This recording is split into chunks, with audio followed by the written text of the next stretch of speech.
يضلله فلا هادي له ونشهد أن لا إله إلا الله وحده لا شريك له ونشهد أن سيدنا ونبينا ومولانا محمدا عبده ورسوله أرسله بالحق بشيرا ونذيرا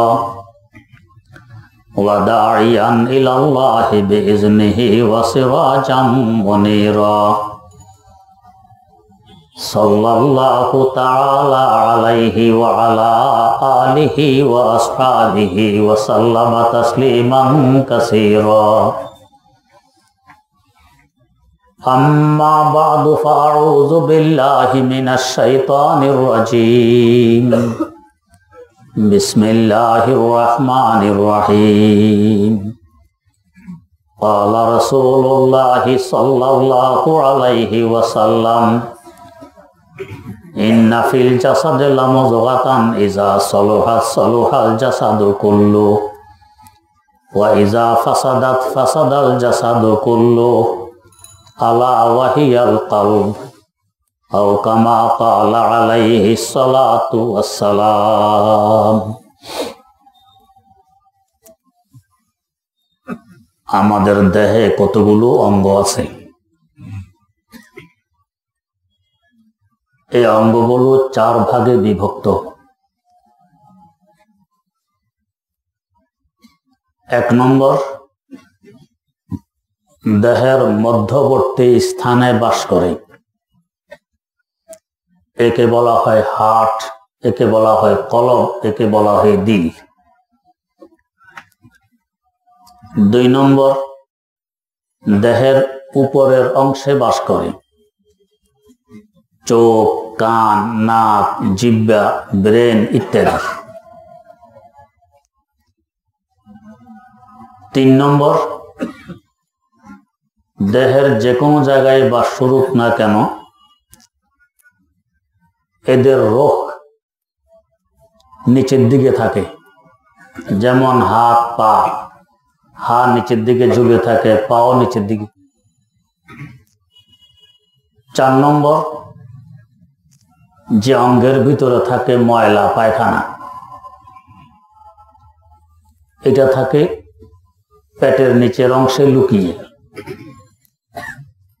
মোটামুটি 4 ধরনের অঙ্গ আমাদের দেহে আছে। 4 নম্বর যে অঙ্গটি, যার মধ্যে ময়লা থাকে, পায়খানা থাকে, একে বলে কুলুন। এটা ঘৃণিত, ভিতরে দুর্গন্ধ, ময়লা আবর্জনা থাকে। মালসামান এটার ভিতরে সংরক্ষিত। ঘৃণিত বস্তু সামনে থাকবে, সবাই দেখবে, আল্লাহ পাক এর জন্য এটাকে লুকিয়ে রেখে দিয়েছেন ভিতরে, কেউ দেখে না।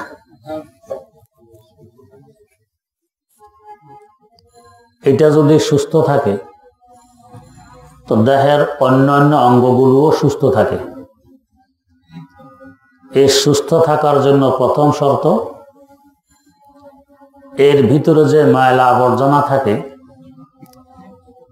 এগুলো প্রতিদিন কিছু কিছু করে বের করে দিতে হয়। কিছু আমদানি, কিছু রপ্তানি, উপর দিয়ে ঢুকাইতে হয়, নিচে দিয়ে বের করে দিতে হয়। এটা হলো মালদার সম্পদ তার কাছে। এই মাল যদি সে জমাই করে রেখে দেয়, খরচ না করে, বের না করে, এটা ফুলবে, নষ্ট হবে, পুরো দেহ নষ্ট হবে, অকেজো হয়ে পড়বে।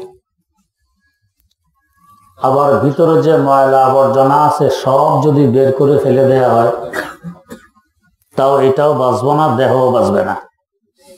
কিছু রাখতে হবে, কিছু বের করে ফেলে দিতে হবে, তবে এটাও ঠিক থাকবে, অন্য অঙ্গগুলিও ঠিক থাকবে। এখান থেকে বোঝা যায় দুনিয়ার মাল, অর্থ সম্পদ, এটার বৈশিষ্ট্য হইল এটা পচনশীল। যত দামি বস্তু হোক, এটা এক সময় নষ্ট হবে, পচে যাবে, এটা তার বৈশিষ্ট্য। তাই নতুন নতুন কিছু ঢুকাইতে হবে, আমদানি করতে হবে, পুরাতন কিছু বের করে দিতে হবে, রপ্তানি করতে হবে, তবে এটা ঠিক থাকবে। দুনিয়ার মালের এই অবস্থা। কামাই করবেন, আবার আল্লাহ রাস্তায় ব্যয় করতে থাকবেন। সব ব্যয় করে ফেলে দিয়েছেন, আগামী বেলা খাওয়ার মতো কিছু নেই, এটা শরীয়ত পছন্দ করে না। আপনার সবকিছু অচল হয়ে পড়বে।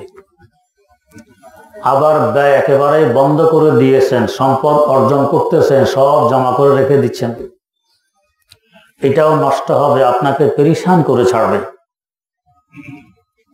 তো দুনিয়ার মালের অবস্থা, কিছু কামাই করো, কিছু আল্লাহ রাস্তায় ব্যয় করো। যেমন আমাদের এই পেটের ভিতরে কুলো, নাড়ি ভুড়ি, এগুলোর অবস্থা। উপর দিয়ে কিছু ঢুকাও, নিচে দিয়ে কিছু বের করে দাও, এটা সুস্থ থাকবে, ভালো থাকবে। এর দ্বারা দেহের অন্যান্য অঙ্গগুলো উপকৃত হতে থাকবে। একেবারে সব বের করে ফেলে দিলাম, এতেও দেহ টিকবে না। আর মোটেও বের করব না, ভিতরে রেখে দিব, এতেও দেহ টিকবে না। তো দুনিয়ার মাল সামানেরও একই অবস্থা। সম্পদশালী শিল্পপতি মোটেও ব্যয় করে না, সব তার কাছে রেখে দিয়েছে। গরিব দুঃখীরা না খেয়ে মরবে, দুনিয়া টিকবে না। এদের মজদুরি করবে কারা? এদের কাজ করবে কারা? তাই কিছু ব্যয় করা লাগবে, আবার কিছু আয় করা লাগবে।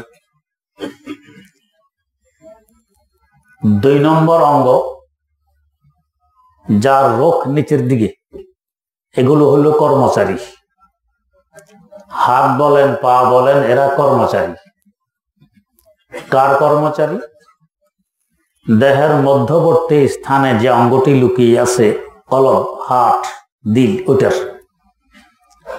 দিল যা বলবে হাত পা তাই করবে, বলাও লাগে না। দিলে খেয়াল আসলো তো হাত চলা আরম্ভ করলো, দিলে খেয়াল আসলো তো পা চলা আরম্ভ করলো, দিলে খেয়াল আসলো অমুকখানে যাওয়া দরকার, পা হাঁটা আরম্ভ করে দিয়েছে অমুকখানে, ওই দিকে। খেয়াল আসলো অমুক বস্তু ধরা দরকার, হাত ধরা আরম্ভ করে দিলে, হুকুমেরও অপেক্ষা করে না। এটা হইল কর্মচারী। যার কর্মচারী তার দাম বেশি, না যে কর্মচারী তার দাম বেশি? যার কর্মচারী তার দাম বেশি, হুকুমদাতার দাম বেশি। তার মানে কলবের দাম বেশি হাত পায়ের তুলনায়, যেহেতু এরা হইল কর্মচারী। কলব যা বলবে, হাত যা বলবে, এরা তা করবে, এরা কর্মচারী। 3 নম্বর, চোখ, কান, নাক, জিহ্বা, ব্রেন, এরা হইল আলেম, এরা শিক্ষিত, এরা শিক্ষক। চোখের মাধ্যমে দেখে দেখে শিখি, কানের মাধ্যমে শুনে শুনে শিখি, জিহ্বার মাধ্যমে স্বাদ নিয়ে শিখি, নাকের মাধ্যমে ঘ্রাণ গন্ধ নিয়ে শিখি, ব্রেনের মাধ্যমে চিন্তা ভাবনা করে শিখি। এরা হলো শিক্ষিত, এরা আলেম। আল্লাহ পাক এদেরকে স্থান দিলেন দেহের একেবারে উপর অংশে। জিহ্বা দেহের উপর অংশে, নাক উপর অংশে, কান উপর অংশে, চোখ উপর অংশে, ব্রেন সকলের উপর। কেন? এরা শিক্ষিত, এরা আলেম। আলেমদের মর্যাদা বেশি। ওয়াল্লাযীনা উতুল ইলমা দারাজাত। আল্লাহ পাক বলেন, যাদেরকে ইলম দেয়া হয়েছে এদের মর্যাদা অনেক বেশি। এদের মর্যাদা রক্ষার্থে আল্লাহ পাক এদেরকে বসবাস করার ব্যবস্থা করে দিলেন দেহের ঊর্ধ্বাংশে, উপরের অংশে, নিচে নয়। এর পাশাপাশি এদের হেফাজতের ব্যবস্থা করছেন। যেমন ধরেন জিহ্বা, সে পড়ে পড়ে শিক্ষিত হয়, আলেম হয়। দেহের উপর অংশ রাখতেন তো রাখলেন, একটি সংরক্ষিত ঘরের ভিতরে থাকার ব্যবস্থা করে দিলেন।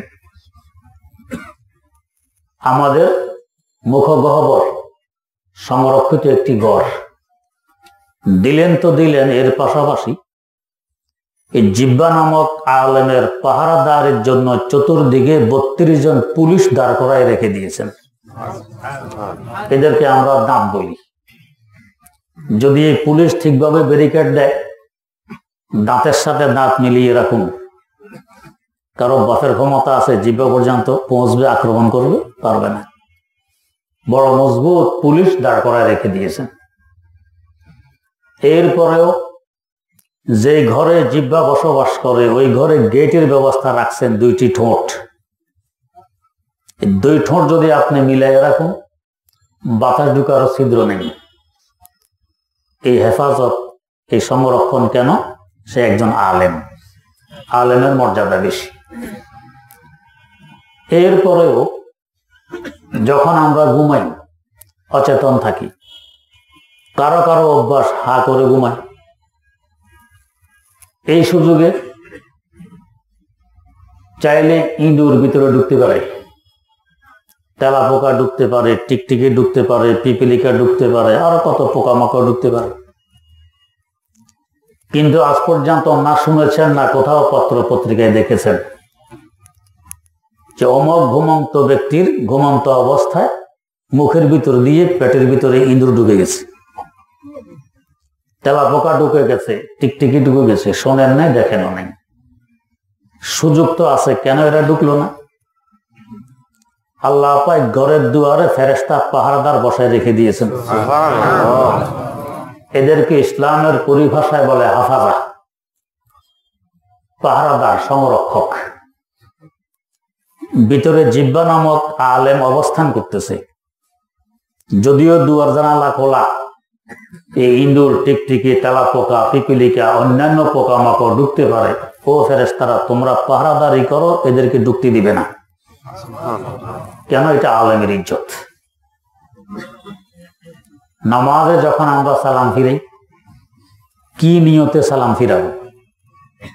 হেদায়া খুলে দেখুন, লেখা আছে আমার ডান কাঁধে যে ফেরেশতা আছেন তার নিয়ত ডান দিকে সালামের সময়, আমার ডান দিকে যে সমস্ত মুসল্লি ভাইয়েরা আছেন তাদের নিয়ত, ইমামও যদি ডান দিকে থাকেন তারও নিয়ত। এর পাশাপাশি ওয়ায়ান বিল হাফাজা, আমার বডিগার্ড, রক্ষক যে সমস্ত ফেরেশতা আছেন তাদেরও নিয়ত, এদেরকে আমি সালাম দিচ্ছি। এই হাফাজা, এই রক্ষক ফেরেশতা এই ঘরের দুয়ারে বসে আছে। অন্য কোনো পোকামাকড় যার দ্বারা জিহ্বা ক্ষতিগ্রস্ত হতে পারে ঢুকতে দিবে না। এত ইজ্জত সম্মান কেন? সে আলেম। তেমনি ভাবে নাক, দেহের ঊর্ধ্বাংশে ফিট করে দিয়েছেন। নাকের কিন্তু দুয়ার জানালা নেই, সবসময় এটা খোলা। ঘুমের সময় বা সজাগ অবস্থায়ও পোকামাকড় ঢুকতে পারে। আল্লাহ রাব্বুল আলামিন ভিতরে পশম সৃষ্টি করে দিয়েছেন, এরা বাধা দিবে, সহজে বড় কিছু ঢুকতে পারবে না।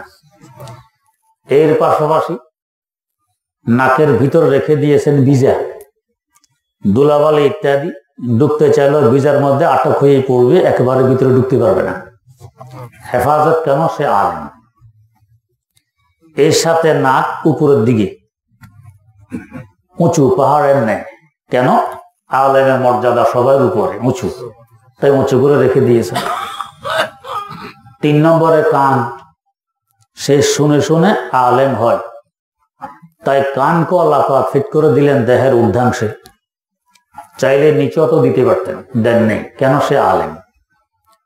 কানেরও তো দুয়ার জানালা নেই, ঘুমন্ত অবস্থায় কানের ভিতর দিয়ে হাজার হাজার পিপিলিকা ঢুকতে পারে। এখানেও আল্লাহ পাক হাফাজা তথা রক্ষক ফেরেশতা বসায় রেখে দিয়েছেন। কেউ যদি ছিদ্রে দিয়ে ঢুকতে চায় বাধা দিবে, ঢুকতে দিবে না। ঘুমন্ত অবস্থায় কানের ভিতরে পিপিলিকা ঢোকে না, পোকামাকড় ঢোকে না, ফেরেশতা হেফাজত করতেছেন। এটা আলেমের ইজ্জত। এরপরে চোখ, দেখে দেখে পড়ে পড়ে সে আলেম হয়, তাকে আল্লাহ পাক দেহের ঊর্ধ্বাংশে ফিট করলেন। চাইলে নিচেও করতে পারতেন, হাঁটুতে যদি চোখ দিয়ে দিতেন হাঁটু দিয়েই দেখতেন, দিলেন না। আলেমের ইজ্জত, তাই তাকে উপরে। এর পাশাপাশি হেফাজতের ব্যবস্থা, দুই পাশে 2টা কপাট, চোখের উপরে পাতা নিচের পাতা মিলেই বাতাসও ভিতরে ঢুকবে না, হেফাজত করে দিলে। কিন্তু সবসময় কপাট বন্ধ করে রাখলে দেখবো কিভাবে? খুলতে তো হবে। এই সময় যদি চোখের ক্ষতিকারক কোনো কিছু ঢুকে পড়ে, আল্লাহ পাক উপরে চালের ব্যবস্থা করে দিলেন, চোখের পাপড়ি তা উপরের দিকে বেঁকা, সহজে যাতে কিছু চোখ পর্যন্ত পৌঁছতে না পারে। এরপরও যদি কেউ পৌঁছে যায়, কোনো পোকামাকড় ইত্যাদি পৌঁছে যায়, এক প্রকার অ্যাসিড জাতীয় পানির ভিতরে আল্লাহ পাক সৃষ্টি করে রেখে দিয়েছেন, কোন ছোট্ট পিপিলিকা পোকা চোখের ভিতরে পড়া মাত্র সে মারা যায়। কেন ঢুকলি? এই আলেমের জন্য ক্ষতিকারক, তাই তোর জিন্দা থাকার অধিকার নেই, এই জন্য তোকে সাথে সাথে মেরে ফেললাম। ওই অ্যাসিড জাতীয় বস্তু তাকে মেরে ফেলে, আলেমের ইজ্জত। আর এই আলেমগুলো জিহ্বা বলেন, নাক বলেন, চোখ বলেন, কান বলেন, এদেরকে পরিচালনা করে ব্রেন। তাই ব্রেন হলো আলেমের উস্তাদ। আর এই যে আলেম, জিহ্বা, নাক, চোখ, কান সব চেহারার মধ্যে, তার মানে চেহারা হলো আলেমদের বস্তি, দারুল উলুম। চেহারা দারুল উলুম, এটা মাদ্রাসা, আলেমদের বস্তি। তাই তার ইজ্জত এত বেশি যে চেহারায় কাউকে আঘাত করা নিষেধ, শরীয়তের দৃষ্টিতে গুনাহ হবে। এমনকি ওস্তাদ ছাত্রের চেহারা আঘাত করতে পারবে না, গুনাহ হবে। আব্বা আমার জন্য জায়েজ নেই যে সন্তানের চেহারা আঘাত করো, গুনাহ হবে। কেউ কারো চেহারা আঘাত করা যাবে না। কেন? এটা দারুল উলুম, এটা মাদ্রাসা, মাদ্রাসার আঘাত করা যাবে না। এমন কোনো কাজ করা যাবে না যে কাজ করলে মাদ্রাসার ক্ষতি হয়। যে করবে তার জিন্দা থাকার অধিকার নাই, যে করবে তার ঈমান নিয়ে টানাটানি হবে। এটা আলেমদের বস্তি, দারুল উলুম। এখানে আলেমরা থাকে, তালেবুল ইলমরা থাকে। এর বিরোধিতা করা মুমিনের শান নয়, করলে ঈমান নিয়ে টানাটানি হবে। আমার কথা নয়, হাকিমুল ইসলাম আল্লামা কারি তৈয়ব সাহেব রহমতুল্লাহ আলাইহি লিখেছেন, যদি কেউ কোনো আলেমের সাথে বিদ্বেষ পোষণ করে, মাদ্রাসার সাথে শত্রুতামি করে, আস্তে তার ঈমান চলে যায়, সে মুমিন থাকে না এবং তার বংশে কোনোদিন আলেম হবে না। এই পরিমাণ মাহরুম আর বঞ্চিত হয়ে যায়। তো চেহারা আঘাত করা নিষেধ। কেন? এটা আলেমদের বস্তি, এটা দারুল উলুম, এটা মাদ্রাসা, আঘাত করা যাবে না। এদেরকে পরিচালনা করে ব্রেন, ওস্তাদুল ওলামা, আলেমদের ওস্তাদ। তার স্থান সকলের উপরে, মাথার ভিতরে। হেফাজত কি পরিমাণ? ব্রেনের উপরে পাতলা একটা পর্দা, মগজের উপর, এর উপরে হাড্ডির ওয়াল, এর উপরে আবার চামড়ার বেড়া, প্লাস্টার, এর উপরে চুলের চাল। ঠান্ডা কিছু মাথায় দিল, সাথে সাথে ব্রেন পর্যন্ত ঠান্ডা পৌঁছবে না, চুল বাঁধা দিবে। গরম কিছু করলো, সাথে সাথে ব্রেনে পৌঁছবে না, চুল বাঁধা দিবে। এত হেফাজত কেন? সে আলেমদের ওস্তাদ, তার হেফাজত সবচেয়ে বেশি। ইজ্জত কি পরিমাণ আল্লাহ পাক রাখছেন আলেম। এরা হইল 3 নম্বর। 1 নম্বর হইল কলব। ব্রেনকেও পরিচালনা করে কলব। কলব যা বলে ব্রেন তা করে, এর বাইরে কিছু করে না। তাই দেখবেন বাজারে একটা তামাশা চলে গেছে, আপনি বাজারে ছিলেন, এক ব্যক্তি জিজ্ঞেস করতেছে তামাশাটা কেমন দেখলে? কই ভাই, আমি তো দেখিনি। দেখো না, তোমার সামনে দিয়ে গেল।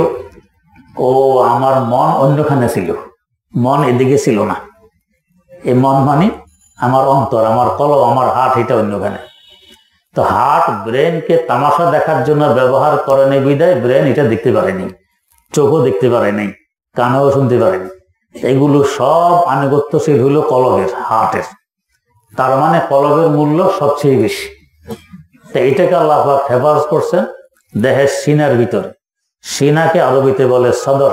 সদর মানে প্রেসিডেন্ট, যে রাজধানীতে থাকে। তো কলব রাজধানীতে থাকে, যেহেতু সে প্রেসিডেন্ট, তার হুকুমে পুরো দেহ পরিচালিত হয়, দাম সবচেয়ে বেশি। এবারে বোঝার চেষ্টা করি। হাত এবং পা হলো চাকর বাকর। চাকর বাকরেরও কিছু জ্ঞান থাকা লাগে। একটা কাজ করার কথা বললেন, বুদ্ধি শুদ্ধি না থাকলে ঠিকভাবে করতে পারবে? পারবে না। একেবারে কিছু লেখাপড়া না থাকলে ঠিকভাবে কাজটা করতে পারবে? পারবে না। কিছু আছে কর্মচারী এই পরিমাণ বেকুব, সে যে বেকুব এটাও বোঝে না। এক লোক আরেক লোকের কাজ নষ্ট করে ফেলেছে, মালিক এসে ধমক দিল, বেকুব। বেচারা বলে, স্যার আমার নাম একুব। ওকে যে বেকুব বলে গালি দিতেছে, ধমক দিতেছে, এটা বুঝার মতো যোগ্যতা নাই। মনে করছে আমার নাম বলতেছে ভুল, স্যার আমার নাম একুব, বেকুব নয়। চিন্তা কর, এই পরিমাণ বেকুব। আরেক বেটার গোলাম এরকম ঠিকভাবে কাজ করতে পারে না, নষ্ট করে। একদিন মনিব ধমক দিল যে মানুষের গোলামকে দেখি এক কাজের জন্য পাঠাইলে 2 কাজ করে আসে, আর তোমাকে এক কাজের জন্য পাঠাইলে এটা করতে পারো না, এত বড় বেকুব। তো মনে মনে স্থির করছে এবার থেকে এক কাজের জন্য পাঠাইলে 2 কাজে করে আসবো, তাহলে মনিবের মন জোগাবে। একদিন বেচারা অসুস্থ, তো সকাল সকাল পাঠাইছে ডাক্তার আনতে, আমি খুব অসুস্থ, যাও ডাক্তার নিয়ে আসো। এই যে গোলাম গেল সকালে, সারাদিন আর ফিরার নাম নেই। একেবারে সন্ধ্যায় ফিরিয়ে আসছে, সাথে মানুষ 2 জন। মনিব সারাদিন বিছানায় কাতরায়, অসুস্থ, ডাক্তার অপেক্ষায়, গোলামও নাই, ডাক্তারও নাই, কিচ্ছু নাই। সন্ধ্যাবেলায় গোলাম ফিরিয়ে আসছে, মানুষ সাথে 2 জন। খুব গরম, আমি সারাদিন এক কষ্টে আছি, বিছানায় গড়াগড়ি খাই, আমি অসুস্থ, ডাক্তারের জন্য পাঠাইলাম, এত দেরি কেন? তো মনে ডাক্তার তো সাথে সাথে পেয়ে গেছি, ওই লোকটাকে পাইতে দেরি হয়েছে, জন্য সারাদিন আসতে পারিনি। কে সেই লোক? তো ডাক্তারের চিকিৎসা যদি আপনার ভালো হন তো ভালো কথা, যদি আপনি মারা যান তো কবর খুঁজবে কে? এই কবর খোঁজার লোক খুঁজতে খুঁজতে আমার সারাদিন গেছে। এই বিকালে এই লোকের ভাই এখন আনছি, ডাক্তার চিকিৎসা করলে ভালো হইলে ভালো, মারা গেলে এই কবর খুঁজবে। মলি বলে দরকার নাই, তুমি এক কাজের জন্য পাঠাইলে আধা কাজই করো। এই কবর খোঁজার লোক নিয়ে সারাদিন ঘুরতেছে, লোক পায় না। তো কি পরিমাণ বেকুব চিন্তা করেন। তো কিছু তো সদ্বোধ লাগে, কাজকর্ম করতে হইল, তো কর্মচারীরও কিছু বুঝবুদ্ধি লাগে, তা হাত পায়েরও কিছু বুঝবুদ্ধি লাগে। এই জন্য এরাও পয় পরিষ্কার থাকার চেষ্টা করে, পায়ে জুতা মোজা, হাত তো উপরেই থাকে, ময়লা আসে না, ময়লা লাগলেও ধোয়ার চেষ্টা করে। কিছু বুঝবুদ্ধি আছে, কিছু ইজ্জত আছে। আর সবচেয়ে বেশি ইজ্জত হইল আলেমের, এরা দেহের ঊর্ধ্বংশে, এবং এদের হেফাজতের দায়িত্ব আল্লাহ পাক কিভাবে পালন করলেন যাতে এদের কোনো ক্ষতি না হয়। আর আলেমেরও ওস্তাদ যিনি, ব্রেন, এর হেফাজত আরো বেশি। আর এই ব্রেনকেও পরিচালনা করে, হুকুমত চালায়, ক্ষমতা চালায়, কলব আর হাত, এটার মূল্য সবচেয়ে বেশি। এটা একবারে সদর, যেখানে রাজধানী, এখানে আল্লাহ পাক ফিট করে রেখে দিয়েছেন। তার নিচে হলো সম্পদ, কুলুন, পায়খানার গাট্টি আর বস্তা হলো নিচে, উপরে মধ্যখানে পর্দা আছে। গরু জবাই করলে দেখবেন গরুর পাঁজরের এদিক থেকে এদিকের হাড়ের মধ্যখানে পর্দা আছে, এটার উপরের দিকে থাকে হাট ইত্যাদি কলব, সংরক্ষিত এলাকায়। আর নাড়ি ভুড়ি যার ভিতরে ময়লা আবর্জনা দুর্গন্ধ, এটা থাকে নিচের দিকে, ওইটা নিচে। উপরে বসে সে বাদশাহী করতেছে।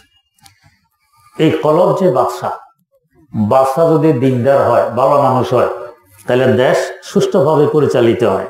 আর বাদশা যদি বদ্দিন হয়, দুর্নীতিবাজ হয়, তো সারা দেশে দুর্নীতি ছড়িয়ে পড়ে, এই দেশ ভালো চলে না। তাই বাদশা হইতে হয় সবচেয়ে ভালো, দিনদার, পরহেজগার, মুত্তাকি, খোদাভীরু, এবং আখিরাতে জবাবদিহিতার চিন্তা যদি থাকে, তাহলে দেশ সুষ্ঠুভাবে পরিচালিত হয়, যেহেতু বাদশা ভালো। আর বাদশা যদি ভালো না হয়, তো তাহলে দেশ ভালো চলবে কিভাবে? আমাদের কলব যদি ভালো হয় তো পুরো দেহ ভালো, কলব যদি নষ্ট হয় তো পুরো দেহ নষ্ট, যেহেতু এটা বাদশা। তাই হাদিস শরীফে রাসূলুল্লাহ সাল্লাল্লাহু আলাইহি ওয়াসাল্লাম বলছেন, ইন্না ফিল জাসাদি লামুদগাতান ইযা সালুহাত সালুহাল জাসাদু কুল্লু ওয়া ইযা ফাসাদাত ফাসাদাল জাসাদু কুল্লু আলা ওয়া হিয়াল কলব। মানুষের ভিতরে এক টুকরা গোশত আছে, এটা যদি ঠিক থাকে পুরো দেহ ঠিক থাকে, এটা নষ্ট হয়ে গেলে পুরো দেহ নষ্ট হয়ে যায়, অচল হয়ে যায়। এইটা হলো কলব, এটা হলো হাত, এটা হলো দিল, এটা হলো অন্তর। এটাকে আগে ঠিক করা লাগে। এটাকে ঠিক করতে হইলে একজন বিজ্ঞ ডাক্তার ছাড়া, কলবের ডাক্তার, হার্টের ডাক্তার বড় বিজ্ঞ হওয়া লাগে। এই হাতুড়ে ডাক্তার দিয়ে কলবের চিকিৎসা হয় না। হাতুড়ে ডাক্তার হাতে কাঁটা ঢুকছে, এটা বের করতে পারে। হাতুড়ে ডাক্তার ঠসফসে গেছে, এটা ঠিক করতে পারে। কিন্তু কলবের চিকিৎসা হাতুড়ে ডাক্তার দিয়ে হয় না, অনেক বড় ডাক্তারের প্রয়োজন হয়। ব্রেনের চিকিৎসা অনেক বড় ডাক্তারের প্রয়োজন হয়, অনেক সূক্ষ্ম এলেম লাগে, জ্ঞান লাগে, তবে যাওয়া সম্ভব, ডাক্তার কাছে হয়। এই কলবের চিকিৎসা একজন বিজ্ঞ ডাক্তারের কাছে গিয়ে করা লাগে। এরপরে কলব যখন ঠিক হবে, পুরা দেহ তখন ঠিক হবে। কলবের চিকিৎসা একজন বিজ্ঞ ডাক্তারের কাছে গিয়ে যে করব, যদি মনে করি হেড থেকে আমি আরো ভালো ডাক্তার, জিন্দগিতেও চিকিৎসা হবে না। ডাক্তারকে যদি রোগী পরামর্শ দেয় তো চিকিৎসা হবে। ডাক্তার ইঞ্জেকশন বার করতেছে, দিবে, ডাক্তার সাহেব মিষ্টি ওষুধ দিবেন, ইঞ্জেকশন আমি নিব না, এর রোগ জীবনে ভালো হবে না। ডাক্তার ইঞ্জেকশন দিলে এটাও সহ্য করা লাগবে, যদি কাটতে চায় কোনো জায়গায় এটাও ধৈর্য ধরে সহ্য করা লাগবে। এই নয় যে কাটতেও দিব না, সুই দিতেও দিব না, মিষ্টি মিষ্টি ওষুধ দিবেন এই হোমিওপ্যাথিকের বড়ির মতো, এইটা হলে আমি খুব খেতে পারি, তাহলে এই ওষুধ জিন্দগি তো ভালো হবে না। যেভাবে ডাক্তার চিকিৎসা দিবেন এভাবে আমাকে মেনে নিলে তবে এটা চিকিৎসা হয়, না এলে হবে না। তো এই লাইনের চিকিৎসার জন্য একটা চিকিৎসা কি, নিজের বড়ত্ব, নিজের আমিত্ব এটাকে বিলীন করে দাও, এটাকে পদদলিত করে দাও। আমি বলতে কিছু নেই, আমি সবার ছোট, আমি সবচেয়ে তুচ্ছ, আমি সবচেয়ে খারাপ, এটা নিজের মধ্যে আনতে হবে। আনলে তখন আল্লাহ পাক চিকিৎসা করে বড় বানাই দেন। যেমন দেখেন দুনিয়াতে দুইটি মাখলুক আছে, তাজা বিপরীত মুখী, একটি আগুন একটি মাটি। আগুন জ্বালাইলে উপরের দিকে উঠতে চায়, আর মাটিকে উপরে মারলো আবার নিচের দিকে ফিরে আসে, এটা উপরে যেতে রাজি নেই। মাটির ডিম যত জোর সরু উপরের দিকে মারেন, একটু পরে আবার নিচের দিকে, সে উপরে যাইতে রাজি হয় না। আর আগুনকে যত নিচের দিকে নামাইতে চান, চেরাক জ্বালাইছেন উপরে করছে নিচে যাইতে, সে উল্টো উপরের দিকে ওঠে। আগুন নিচে যাইতে রাজি নাই, মাটি উপরে উঠতে রাজি নেই। মাটি থাকে পায়ের নিচে আর আগুন থাকে উপর, যার কারণে আগুনের নেজবতার সম্পর্ক যে শয়তানের সাথে। খালাকতানি মিন নারিন ওয়া খালাকতাহু মিন তিন, শয়তানকে সৃষ্টি করছেন আগুন দিয়ে, মরদুদ কিয়ামত পর্যন্তের জন্য। এর থেকে নিকৃষ্ট মাখলুক আর কেউ নেই, কারণ আগুনের তৈরি, যেটা ঊর্ধ্বমুখী, বরবাদ হয়ে গেছে। আর মাটি থাকে পদতলে, পায়খানা প্রস্রাব কত কিছু মাটির মধ্যে, মাটির টু শব্দ নেই। কত কাটাকাটি, কত আগুন দিয়ে ঘুরতেছেন, কত কিছু করতেছেন, কোনো টু শব্দ নেই, সব গ্রহণ করে নিতেছে। আমি তুচ্ছ, আমি পায়ের নিচের জিনিস, আমার কিসের অস্তিত্ব, যা ইচ্ছা তাই করো। আল্লাহ পাক মাটি থেকে সৃষ্টি করলেন শ্রেষ্ঠ মাখলুক মানুষ। এই তাওয়াজু আর বিনয়ের বরকতে তার সম্পর্ক হয়ে গেছে শ্রেষ্ঠ মাখলুকের সাথে। আর আগুনের অহংকার আর আমিত্বের কারণে সম্পর্ক হলো নিকৃষ্টতম মাখলুক শয়তানের সাথে।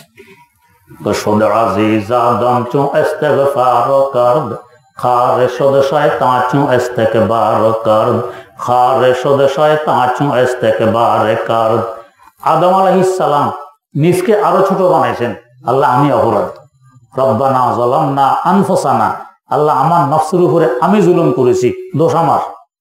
ওয়া ইল্লাম তাগফির লানা ওয়া তারহামনা, আপনি যদি মাফ না করেন, দয়া না করেন, লানাকুনান্না মিনাল খাসিরিন, আমি ধ্বংসপ্রাপ্তদের মধ্যে হয়ে যাব। আমি ছোট, আমি তুচ্ছ, অপরাধ আমার, আল্লাহ আমি স্বীকার করতেছি, মেনে নিতেছি।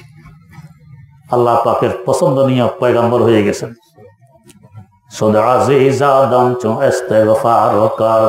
নিজকে নিজে অপরাধী স্বীকার করার বরকতে আল্লাহ পাকের পছন্দনীয় মাহবুব হয়ে গেছেন আদম আলাইহিস সালাম।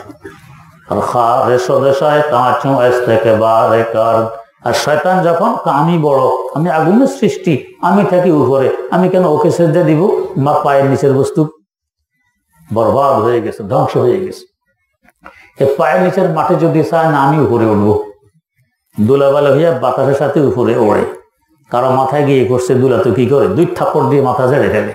হ্যাঁ, বক্ত দুলা কোথেকে মাথায় আসি পড়লো। কাপড় লাগছে, কাপড় ঝাড়া ফেলে দেয়, কেউ সাথে রাখতে রাজি নেই। কেন? এখন উপরে উঠতে চায়, বড় হইতে চায়, এই জন্য মাথায় পড়লো ঝাড়ে, কাপড় লাগলো ঝাড়ে, না পড়লে একটা সাবান দিয়ে খসাইয়া 2 তাকে সাফ করে ফেলে। বড় হইলে এদের কেউ পছন্দ করে না, গালে দিয়ে তুচ্ছ-তাচ্ছিল্য করে। আর যখন পায়ের নিচে থাকে, পদদলিত হয়, তখন মাটিতে তৈমম করলে নাফাক মানুষও পাক হইয়া যায়। কত দাম বাড়িয়ে গেছে। মাটির দ্বারা তো তৈমম করে। একজন উপরে গোসল ফরজ, পানি পায় না, কম মাটি দিয়ে তৈমম করো, গোসল করলে যেরকম পাক হইতে, এরকম তুমিও পাক হইয়া যাবে। এখন দাম বেড়ে গেছে। তো যত নিচে থাকতে চাই তত দাম বাড়বে। উপরে উঠতে গেলে নিজকে বড় মনে করলাম, আমিত্বকে ঠিক রাখলাম, আর সব কিছু তুচ্ছ, তাহলে আমার কোনো দাম নাই। থাপ্পড় মেরা মাথা থেকেও ঝাড়বে, কাপড় ঝাড়া দিয়েও ফেলে দিবে, সাবান দিয়ে খসাইয়া ধুইয়া পরিষ্কার করে ফেলবে, কেউ আমাকে স্থান দিবে না। কলবের চিকিৎসার জন্য প্রথম শর্ত বিজ্ঞ ডাক্তার, 2 নম্বর শর্ত নিজের আমিত্বকে মিটাইতে হবে, নিজের বড়ত্বকে মিটাই দিতে হবে। যারা আমাদের বড় এভাবে মিটাই বড় হয়েছেন, শাইখুল আরবে আল আজম সৈয়দ হুসাইন আহমদ মাদানী রাহিমাহুল্লাহ, যাকে আরব অনারবের মুরব্বী বলা হয়, যিনি দীর্ঘ 18 বছর যাবৎ মদিনা মুনাওয়ারা রওজা পাকের পাশে বসে বুখারী শরীফ পড়েছেন। সাধারণ কথা। তার উস্তাদ শাইখুল হিন্দ আল্লামা মাহমুদ হাসান দেওবন্দি রাহিমাহুল্লাহ দেওবন্দের প্রথম ছাত্র ছিলেন। দেওবন্দের শাইখুল হাদিস হযরত মাদানীর উস্তাদ। ওস্তাদের বাড়িতে মেহমানদারি হইতেছে কিসের অনুষ্ঠান। তখনকার যুগে তার স্যানিটারি পায়খানা ছিল না, এমনি মাটিতে একটা গর্ত খনন করে রাখতো, এখানে ময়লা জমতো, দুর্গন্ধ ছড়িয়ে পড়তো। তো অনেক মেহমান, ময়লা জমে, দুর্গন্ধ, রাতে রাতে দেখে ময়লার নাম নিশানাও নাই, সব সাফ। প্রতিদিন একই অবস্থা, কে যেমন করে। পরে টের পাওয়া গেল সব মানুষ যখন শুয়ে ঘুমিয়ে পড়ে, এই সময় হযরত মাদানী রহমতুল্লাহ আলাইহি গিয়ে এই সব ময়লা কোথায় নিয়ে ফেলে দিয়ে আসেন। আল্লাহ, যিনি আরব অনারবের মুরব্বী, যিনি রওজা পাকের পাশে বসে বুখারী শরীফ পড়ান, আর উনি এই কাজটা করেন।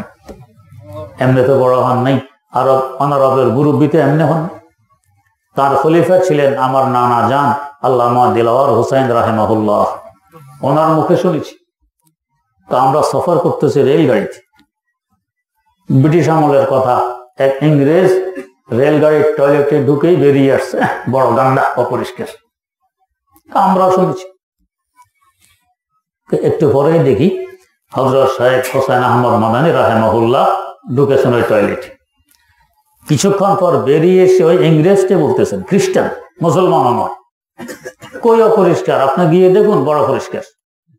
উনি নিজে গিয়ে পানি দিয়ে গোসল মেজে ধুয়ে পকেট থেকে আতর বের করে আতর ছিটাইয়ে বেরিয়ে এসে ওই খ্রিস্টানকে বলতেছেন, গিয়ে দেখুন পরিষ্কার। আমার নানাজান বলতেছেন, লজ্জায় মনে চাইছিল মাটি ফেটে যাক, আমরা মাটি নিচে ঢুকে যাই। যে আরব অনারবের মুরব্বী, আমরাও তো এই কথা শুনেছি। এই খ্রিস্টান বেচারা বলল অপরিষ্কার, গান্দা পড়ে আছে, আমাদের তো অনুভূতিতে কুলাইনি, আমরা গিটা সাফ করে আসি। আর আমাদের পীর, যিনি সৈয়দ বংশের একজন মহামানব, উনি গিয়ে সব সাফ করে এসে বলতেছেন, কই অপরিষ্কার, গিয়ে দেখুন পরিষ্কার। এরা এমনি তো বড় হয়, নিজকে নিজে এভাবে ওনারা মিটাই দিয়েছেন। তো আগে নিজকে নিজে মিটাইতে হবে, নিচে নামাইতে হবে। মান তাওয়াযা লিল্লাহি রাফাআহুল্লাহ, এরপর আমার আল্লাহ উপরে উঠাই দিলেন। আমার চাচাতো ভাই, আমাদের এই সফের এই চাচাতো ভাই, নিজের ভাইদের মধ্যে উনি সকলের বড়, এই বছর ইন্তেকাল করছেন, প্রায় 100 বছর বয়স। হযরত মাদানী রহমতুল্লাহ আলাইহির শেষ বেইসির দাওরায়ে হাদিসের ছাত্র দেওবন্দের। ইন্তেকালের আগে দীর্ঘ 1 সপ্তাহ কোনো খাওয়া দাওয়া নেই, বাকফানি কিছু নেই। খাওয়া দাওয়া বললে জামালা করবা না, আমার সময় নেই। কেউ কথা বললে কথা বলবা না, সময় নেই। শুধু জিকির আজকারে কাটাইলেন। 1 সপ্তাহ খাওয়া দাওয়া নেই, পান করা নেই, কিছু নেই। সত্যি এখন অবস্থায় আছে, নামাজ কালামও জামাতে পড়তেছেন, জিকির আজকার করতেছেন, তেলাওয়াত করতেছেন, সব ঠিক, খাওয়া দাওয়া বন্ধ। 1 সপ্তাহ পরে ইন্তেকাল করলেন।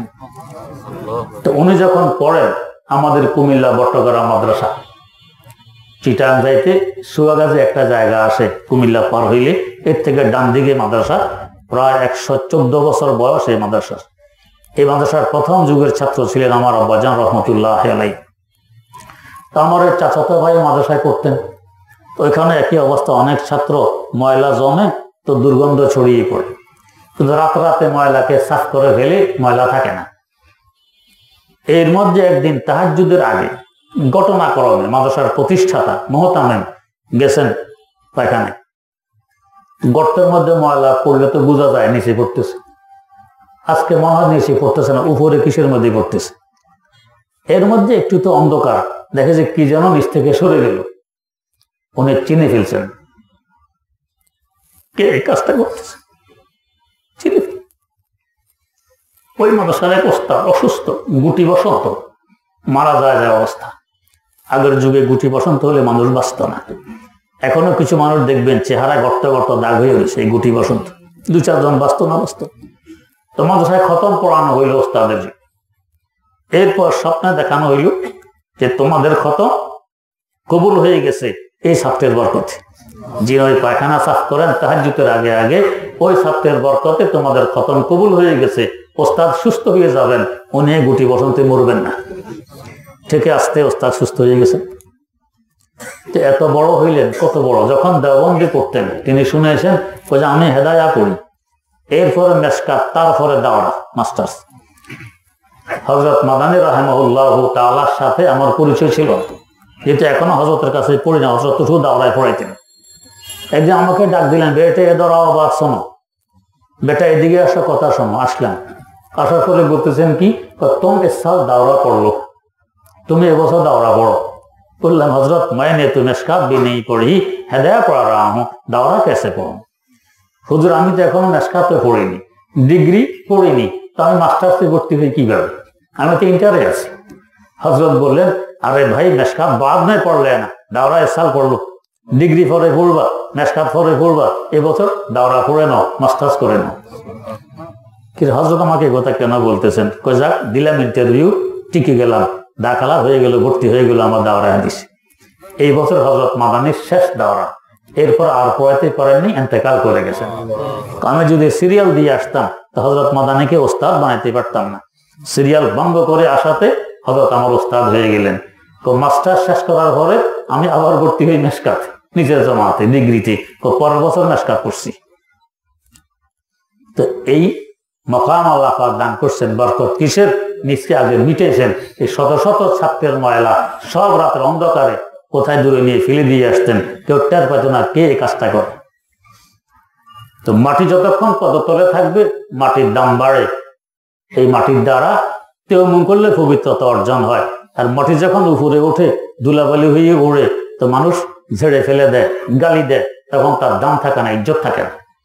তো সেই মাটির তৈরিতে আমরা মানুষ, অতএব আমাদেরও দাম বাড়তে হইলে নিজে নিজে নিচে রাখতে হবে, মিটাইতে হবে, আমিত্বকে বিসর্জন দিতে হবে, তবে গিয়ে আল্লাহ রাব্বুল আলামিন বড় বানাবেন।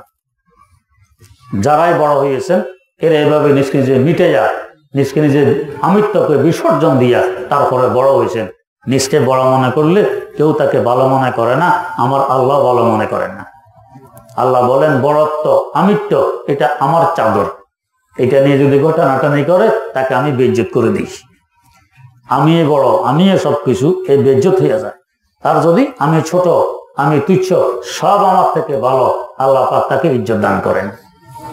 তো ইন্না ফিল জাসাদি লামুযগাতান ইযা সালুহাত সালুহাল জাসাদু কুল্লুহু ওয়া ইযা ফাসাদাত ফাসাদাল জাসাদু কুল্লুহু আলা ওয়া হিয়াল কলব।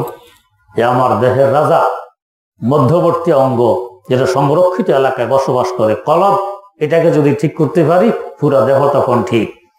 এটাকে ঠিক করতে হইলে প্রথম কাজ একজন এই লাইনের বিজ্ঞ ডাক্তারের সাথে সম্পর্ক করে তার চিকিৎসা নিতে হবে।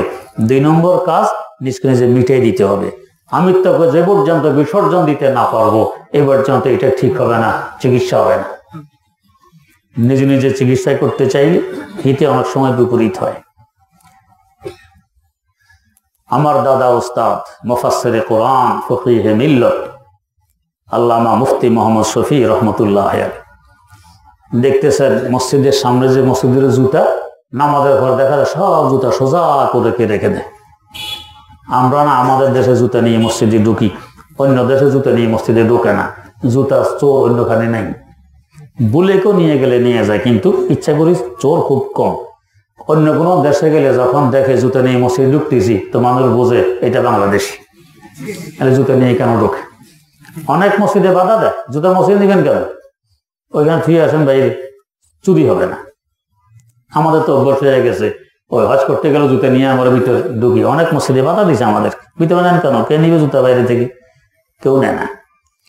তো দেখেন যে জুতা সোজা করে রাখেন, এটা কে এমন করে?